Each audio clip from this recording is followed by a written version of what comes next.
good, YouTube? It's your boy here, First Timer Auto, coming at you with another video. Today we're going to be doing the brakes on this 04 Toyota Corolla. I just want to thank my lady for letting me work on her car. We did get a quote on all 4 tires and a brake flush, and it was just under $800, so it's about $790. So we're going to see what we can do to save some money on this. First thing we want to do is crack the lug nuts while the tires are on the ground, while the front tires are on the ground. Just get those started so that way when we lift the car, they're easy to remove those lug nuts and get the tires off. You block off the back tires with a 2x4 or something like that. And then once the car is lifted, go ahead and get your jack stands underneath there, and then you can remove the tires. Once you have the tires off, go ahead and turn the steering wheel, just to make it a little bit easier. Just go ahead and push this. I'm on the driver's side. You can just push the steering wheel to the left. You want to move this bottom caliper first, and then once you pull this caliper out, you can pull these brake pads out. Just go ahead and pull this guy here. Once this bottom caliper's pulled out, then you can actually just open this guy up, pull the brake pads out. Once you have the brake pads out, go ahead and close this back up, put this pin back in. You don't have to tighten it all the way, but just get it in there so you don't lose that pin. And then you can go to the back and you can see that I have the 17mm bolt.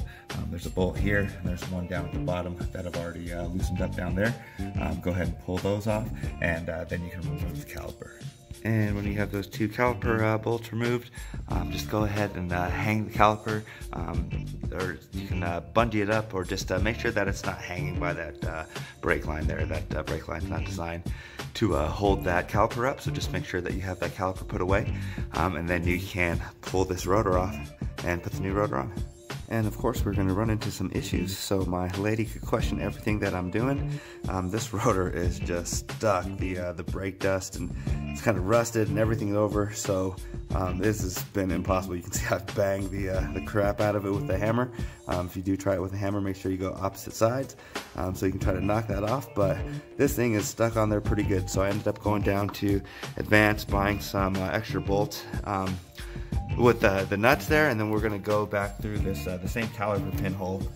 This was the pin that was holding the caliper, so I just used that, got something that was just barely a little bit thinner and a little bit longer. And what we're going to do is we're going to put the bolt in between that caliper area there, put the nut on the back, and then see if we can push this rotor forward, just because it's stuck on there pretty good. I did put one of these bolts here on, just so when we're pushing from the back it doesn't just pop right off, but hopefully that'll help you out if you've got a stuck rotor. Alright, and here's my setup with that extra bolt. I have it through that bottom caliper pin right there. Then I have the nut at the bottom, and then I'm just holding the nut with this wrench, and then just tightening that down, and that'll just actually push that out. It did actually work. I actually did it in one spot. I heard it crack, so now I just loosened it up, spun the wheel around a little bit, and now I'm just going to push it into a different spot. But this looks like this is the way to do it. The disco, I couldn't really get that with one hand, but definitely got this off. That's going to be the best way to do it, other than see all those hammer marks that I made. If that works, that's great, but if it's stuck really that well, again, just put that bolt into the back and that caliper pin and just push that out. We're going to have to do that on both sides, but definitely the best way to pull off that stuck rotor. Alright, we're smooth sailing moving forward now, but just because this was stuck so bad before I put the new rotor on, I do want to take a wire brush, go in here and just try to clean up as much of this as I can. Then I'm also going to take some brake cleaner here, and just kind of spray all that off, clean that as much as possible. You can put some anti-seize kind of right in here, just so in the future that doesn't lock up. But all right, let's try this again. Had to go back to the parts store. They actually gave me the wrong rotors. Those didn't fit, so we're going to try these ones here. Just make sure that when you pull it out of the plastic, that you spray it with the brake cleaner, and then wipe it down, just because there's oil on these rotors. You don't need that oil on there, so make sure you wipe that off before you go ahead and reinstall these. Get that rotor put in place. I like to put one bolt down here, just so it holds that rotor in place a little bit better. Then you can come back and you can put these 2 caliper pins back in, that one there and this one down here. Just make sure you line everything up and tighten those down. Those get tightened to about 90 foot-pounds. Just make sure you get those nice and tight and straight before you get the rest of the brake pads in. Once you have the 2 big caliper bolts in place, you can remove this bottom caliper pin That's going to be that 14 millimeter. And then you can open this caliper up like a clamshell. Take a flat head screwdriver and pop these little metal clips out.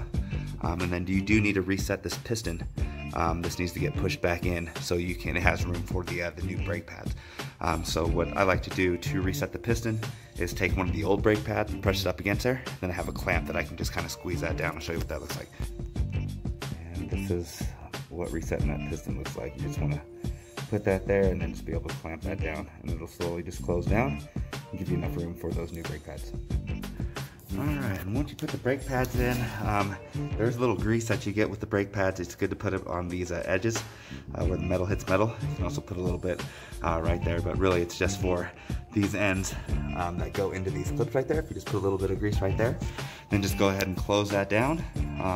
These 25 foot-pounds. Go ahead and pull this bolt off, put the tire back on, tighten the tires, and you are all set.